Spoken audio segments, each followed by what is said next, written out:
Oh tumbuh, tapi orang lain mengatakan tumbuh tetapi tidak sebaik SBY. Padahal kita ingin tumbuh yang lebih baik. Makanya ekonom, sebentar dong, saya ingin menjelaskan. Makanya ekonom mengatakan terjadi perlambatan pertumbuhan. Bukan negatif, ya kan? Perlambatan pertumbuhan. Satu. Yang kedua, masalah misalnya yang terkait dengan pemberantasan korupsi. SBY itu mengerek IPK kita dari mulai dia menjabat 2004 sampai dia berhenti itu 14 poin.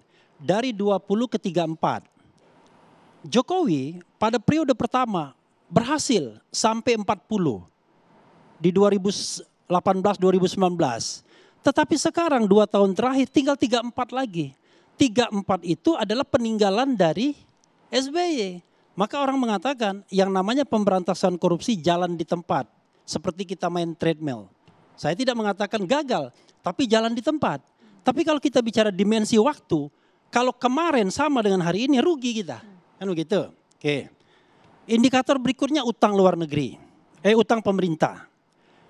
Ketika SBY menyelesaikan masa pemerintahan, selama mulai dari zaman Bung Karno sampai SBY, utang pemerintah itu cuma 2.600-an. Utang pemerintah. 2.600-an. Bang, utang itu 1.000 triliun karena COVID. Abang harus ingat itu. No. Saya ingin mengatakan faktanya dulu. 2.600-an, ya kan? Tetapi pada akhir masa pemerintahan ini, utang kita tuh sudah 8.000 triliun lebih. Itu sudah hampir 40% dari GDP. Padahal itulah toleransi utang itu, 40%. Oke. Bahkan ya, Misbahun misalnya mengatakan, kalau ditambah utang BUMN yang 5.000 triliun, sebentar dulu saya mau jelaskan dulu. Di bawah 40% Bang. Iya kan 39 pernah. 38% Bang, di bawah 40%. Ya sudah lah, saya kan aman itu kalau kita mengacu Undang-Undang Kementerian Keuangan. Ya, gini. Anda silakan jawab, tapi dari konteks. saya akan selesaikan dulu. Oke, itu utang. Bahkan Misbahun mengatakan ya, kalau ditambah dengan kewajiban pemerintah, ditambah juga dengan utang BUMN, itu sampai 93% dari PDB. Itu fakta yang data yang kita baca. Oke. Lalu kemudian banyak soal-soal yang terkait dengan demokrasi. Kalau kita bicara tentang indeks kebebasan pers, kita dalam posisi yang sulit, 51%-an, 51-an angkanya. Kalau kita bicara tentang kebebasan, negara kita tidak lagi negara bebas, tapi partly free. Itu dari Freedom House. Jadi banyak indikator yang mengatakan bahwa pemerintahan ini tidak berhasil. Oke, tapi Bang kalau Refli, Anda mengatakan yang tidak berhasil itu menjadi berhasil, ya it is your business, my business. Enggak seperti itu. Ya, sampai di sana Bang Refli, harus dijawab dulu nih Bang, harus jawab. Oke, silakan. Bang Silvar, silakan. Ya kalau masalah penegakan hukum saya juga sama ya. Kita nggak bisa pungkiri bahwa ini ada sesuatu yang salah juga, yang kita belum berhasil. Tapi kalau mengenai pertumbuhan ekonomi, rasio utang dan sebagainya, itu aman kok. Nggak jadi masalah. Perlambatan pertumbuhan tadi kalau bahasa Bang Refli. Iya, tapi kan situasinya kan berbeda zaman Pak SBY dengan sekarang. Kita kemarin kena COVID, ya kan, terus geopolitik kita juga berubah gitu loh. Jadi nggak ada yang salah gitu loh. Mengenai pertumbuhan ekonomi kita tetap positif, ya kan, apapun yang terjadi. Kita bisa, rakyat masih bisa makan dan sebagainya, ya kan. Investasi investasi juga jalan gitu loh. Jadi nggak ada masalah gitu loh. Yang saya sepakati bahwa masalah hukum itu kita harus akui benar itu. Artinya Pak Jokowi dalam masalah hukum harus fair, kita fair, saya fair. Artinya saya bukan penjilat ya. Saya nggak dapat apa-apa dari Pak Jokowi ya. Kita harus fair di sini. Artinya setidaknya menurut Anda Pak Jokowi bermasalah dalam soal hukum. Dan oleh karena itu beliau patut dan layak untuk minta bukan maaf, Pak Jokowinya yang bermasalah Bang ya. Sorry. Jadi ini saya gimana, luruskan dulu. Ya, Pak Jokowi tidak bermasalah dengan hukum, beliau tidak melakukan abuse of power, tapi penegakan hukum kita memang kurang bagus. Pada pemerintahan ini. Iya. Oke, jadi di zamannya Pak Jokowi penegakan hukum kita kurang bagus dan itulah salah satu faktor yang membuat Pak Jokowi minta maaf. Oh enggak, itu beda Bang.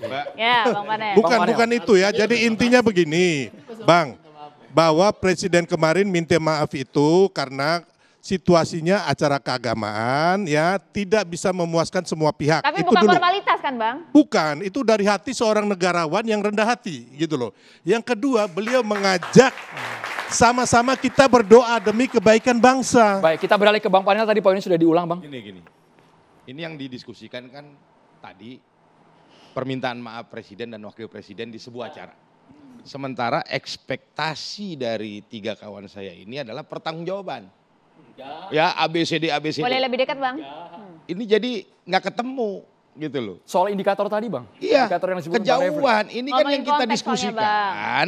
Pernyataan permintaan maaf presiden dan wakil presiden di depan ribuan ulama, kiai, ustazah dan umat, ya, yang permintaan maafnya juga spontan langsung diterima. Bahkan kiai ulama itu juga balik minta maaf karena mungkin suka ngerepotin Pak Presiden segala macam. Saya lihat ini satu cerminan yang luar biasa. Soal indikator Ya. tadi Bang diakui atau tidak Bang Panel Komunikasi Barus? yang sangat Indikator baik persoalan antara tadi, pemimpin dengan rakyatnya. Ya. Ini satu bukti kedekatan pemimpin dengan rakyatnya. Pemimpinnya menyatakan permintaan maaf, rakyatnya langsung menjawabnya kita maafkan juga dan minta kami maaf. juga Ini, minta ini maaf. rakyat Ini- juga Bang yang tadi ini menyampaikan kepribadian pencapaian bangsa Pak Jokowi kita seperti seperti apa? itu. Dijawab dulu Bang. Iya, makanya sementara menariknya adalah teman-teman kalau- yang mengkritik Jokowi Bung Panel. ini berpikirnya tentang sebuah pertanggungjawaban. betul. Itu nggak bakalan nyambung. Buku. Gitu loh. Enggak, saya Pertanggungjawaban soal minta maaf dulu. masalah anak Saya Jokowi soal masuk. minta maaf dulu. Kan Ya. menariknya itu dari Ketua Majelis Ulama Indonesia loh. Iya, Jadi, apapun lah. Majelis Ulama Terserah Indonesia, apapun, ada ulama, Ketua ada Majelis kiai, Ulama ada- Indonesia meminta maaf kepada Pak Jokowi karena dia jelas dasar-dasarnya. Saya selama ini banyak suuzonnya. Kan jelas tuh. Ya kan? Dan apalagi tuh 2 atau 3 poin. Ketua Majelis Ulama itu mengatakan apa yang menyebabkan beliau minta maaf kepada Pak Jokowi. Lah sekarang Pak Jokowi nggak menyebutkan poin apa yang membuat dia minta Jelas maaf kok, tadi kepada sudah rakyat saya Indonesia. sampaikan, Pak Jokowi Salah sudah satunya mengatakan adalah soal tidak bisa menyenangkan semua pihak, itu kan jelas poinnya. Dan dia sebagai manusia tidak sempurna, poinnya udah jelas. Itu Ini kok pendek sekali pikiran Bang Ray kalau Rangkuti Pak ini. Jokowi Iya. kalau Pak Jokowi sebagai orang tidak sempurna Loh. nggak usah minta maaf, itu semua manusia juga tahu. Loh, Bang. Itu yang kita Bang, sebut gini, Bang. sebagai Saya basa-basi. akan Permintaan aja, maaf Nah, itu suatu kalau hal yang konteks mulia. berbangsa dan Mau menjelang Idul bernegara. Fitri mengajukan minta maaf nggak? Ya, itu semua jadi orang juga udah basa-basi. tahu bahwa kita itu pernah berbuat salah. Nah, Tapi tetap ngomong kan mohon maaf lahir dan batin. itulah yang saya sebut tadi sebagai basa-basi. Waduh, Jadi, Bang. ini basa-basi atau Iya, enggak? Kalau Idul Fitri Ya. apa basa-basi? Kalau saya Idul Fitri nggak basa-basi. Bang Kodari Kalau sekali itu lagi Bang Kodari. variabel Kalau masalah Anda- disebutkan Bang Ray, oleh Bang Kodari. perlu dijawab rasanya Bang Ray, Bang Kodari. Ternyata kalau Idul Fitri dia sama temannya, dia basa-basi. Soal Bentar, maaf ini sampai basa-basi segmen apa sekarang ya? belum terjawab Seluruh Maria ya. Indonesia teman Ray Rangkuti, kalau dia Jelas. minta maaf Idul Fitri dia basa-basi. Jadi Bang dia Bang basa-basi. Kodari, Bang Kalau Kodari, jelas, Bang, tenang Bang. Kalau cuma basa-basi. Nah itu dia. Kita coba akan lihat ini basa-basi atau tidak, tapi usai jeda. Saat lagi catatan demokrasi kembali untuk Anda.